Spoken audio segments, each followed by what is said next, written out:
சட்டமன்றத்தில் 3% உள்ளுக்கு போராடுறதுக்கு யார் தடையா இருக்கிறாங்க. அன்னைக்கு வந்து ஒத்து உதுந்து ஜால்ரா அடிச்சது, காட்டி கொடுத்தது, துரோகம் அடிச்சது யாரு? 4 சட்டமன்ற உறுப்பினர் வச்சுக்கிறீங்க, 2 நாடாளுமன்ற உறுப்பினர்களே. என்னைக்காவது நீ சட்டமன்றத்தில் பேசுனது உண்டா? நாடாளுமன்ற பேசுனது உண்டா? பச்சை துரோகம் தமிழ் சமுதாயத்துக்கு அவங்க பிறந்த சாதி பண்ணிட்டு சும்மா வாய் இருக்குன்றதெல்லாம் கண்டதெல்லாம் பேசக்கூடாது. அவங்க ஒரு சும்மா அந்த ஒட்டுல சப்போர்ட்ல நிக்கிறாங்க, அவ்வளவுதான் பண்ண முடியும். ஆச்சுங்களா?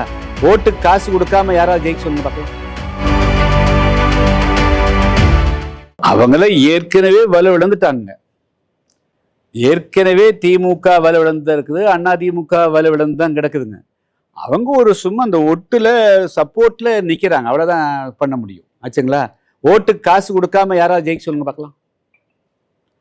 அவங்க எல்லாம் கூட்டணி வச்சுதான் பண்றாங்க. தனிப்பட்ட முறையில் அவங்களுக்கு தனிப்பட்ட முறையில் ஒரு கட்சி எப்படி செல்வாக்கா இருக்க முடியும்? தமிழ்நாட்டில் எல்லா கட்சியும் சேர்ந்தா தான் அந்த அணி வந்து பலமா இருக்க முடியும். அதனால தானே கூட்டணி பலம் சொல்ல.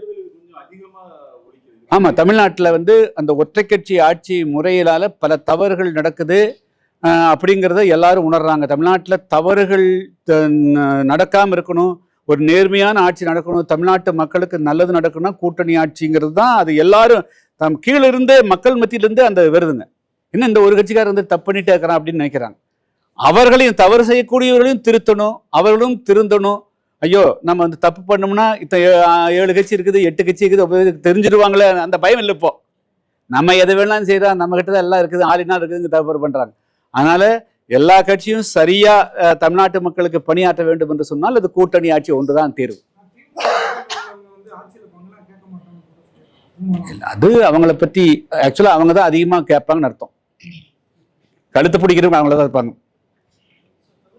நாங்க வந்து நேர்மையா பேசுறோம், ஆனா கழுத்து பிடிக்கிறவங்க அவங்களதான் இருப்பாங்க. தோளு மேல உட்காந்து காதை கடிக்கிறவங்க அவங்களை பத்தி நம்ப முடியுமா? வச்சுங்களா? தோளு மேல உட்காந்து காதை கடிக்கிற கட்சிகள் எல்லாம் நம்ப முடியுமான்னு கேட்கிறேன். இல்ல, அது எத்தனை முனிலாம் தெரியலீங்க. நாங்க வந்து ஒரு வலுவான கூட்டணியை அமைப்பதற்கு புதிய தமிழக கட்சி முயற்சி செய்யும், வலுவான கூட்டணியில பங்கு பெறுவோம். அது 2026 அது கூட்டணி ஆட்சியாகத்தான் இருக்கும். அது என்னங்கிறதெல்லாம் நாம் வந்து புதிய தமிழ் சேர்ந்தாலே அது வலுவாயிரும். விஜய் மட்டும்தான் அந்த ஆட்சியில பொங்க அதிகாரத்துல பொங்கன்றத முதல்ல இருந்தே சொல்லிட்டு இருக்காரு. இப்ப திருமாவளவன் போன்றவர் என்ன சொல்றாங்கன்னா, அவர் வந்து பால்வாடி பையன், அவருக்கு ஆஃபர் கொடுக்குறாரா அப்படின்ற மாதிரிலாம் விமர்சனம் நேற்று கூட பேசியிருக்காரு. அதெல்லாம் நீங்க எப்படி பாக்குறீங்க? இப்ப நீங்களும் திரும்ப அதே டிமாண்ட் தான் இருக்கீங்க, ஆப்போசிட்டா இருக்கு நீங்க சொல்றது அவங்க சொல்றதும். விஜய் வந்து இப்ப அவர் தான் ஆரம்பத்துல இருந்தே சொல்லிட்டு இருக்காரு, இந்த மாதிரி ஆட்சியில பொங்க அதிகாரத்துல பொங்கன்ற ஸ்டாண்டா வச்சுக்கிட்டே இருக்காரு. ஆனா அது வந்து திருமாவளவன் போன்றவர் வந்து கொச்சைப்படுத்துற மாதிரி விமர்சனம் பண்ணிக்கிட்டே இருக்காங்க. அவர் பால்வாடி பையனா ஆஃபரா தர்றாரு அப்படின்ற மாதிரி. அதை எப்படி பாக்குறீங்க? அதுக்கு அது பயிர் சொல்ல வேண்டாம். பாரதிய ஜனதா கட்சி தமிழ்நாட்டுல கொஞ்சம் பவர்ஃபுல்லான பிறகுதான் நீங்கள் திருமாவளவன்லாம் ஒரே ஸ்டேஜ்ல ஏற முடியாத ஒரு சூழல் இருக்குன்னு சொல்லி திருமாவளவன் கூட்டத்துல பேசுறேன். யதார்த்த கிழமை அப்படிதான் இருக்கா? நான் அப்படி எல்லாம் பார்க்கல, அதாவது தெரியல.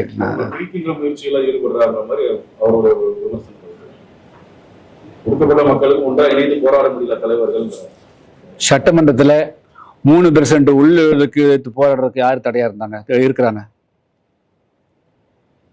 2010ஆம் ஆண்டு தமிழ்நாட்டில் அன்றைய முதல்வர் இருந்த கலைஞர் அவருடைய தலைமையில் அனைத்து கட்சி கூட்டம் நடைபெற்றது.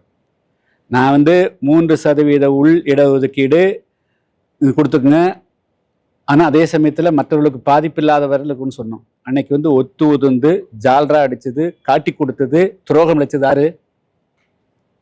இன்னைக்கு வரலும் சுப்ரீம் கோர்ட்ல உள் இடஒதுக்கீடு கொடுத்துக்கலாம், அதே சமயத்தில் அவங்களுக்கு வந்து எக்ஸ்டெண்டடா வந்து ப்ரிஃபரன்ஸ் கொடுக்கக்கூடாதுன்னு தீர்ப்பு கொடுத்த பிறகு கூட தமிழ்நாடு அரசாங்கம் அதை வந்து செய்ய மறுக்குது. 4 சட்டமன்ற உறுப்பினர் வச்சுக்கிறீங்க, 2 நாடாளுமன்ற உறுப்பினர்களே. என்னைக்காவது நீ சட்டமன்றத்தில் பேசுனது உண்டா? நாடாளுமன்ற பேசுனது உண்டா? பச்சை துரோகம் தமிழ் சமுதாயத்துக்கு அவங்க பிறந்த சாதிக்கு பண்ணிட்டு சும்மா வாய் இருக்குங்கிறதெல்லாம் கண்டதெல்லாம் பேசக்கூடாது.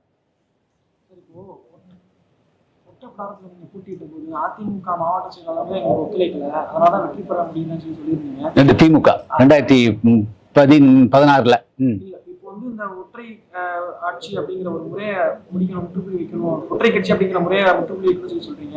இப்ப திமுகவுடையும் அதிமுகவுடையும் திரும்ப கூட்டணி சேர்ந்தா உங்களை ஜெயிக்க வைப்பாங்க அப்படிங்கிற ஒரு நம்பிக்கை உங்களுக்கு இருக்காது?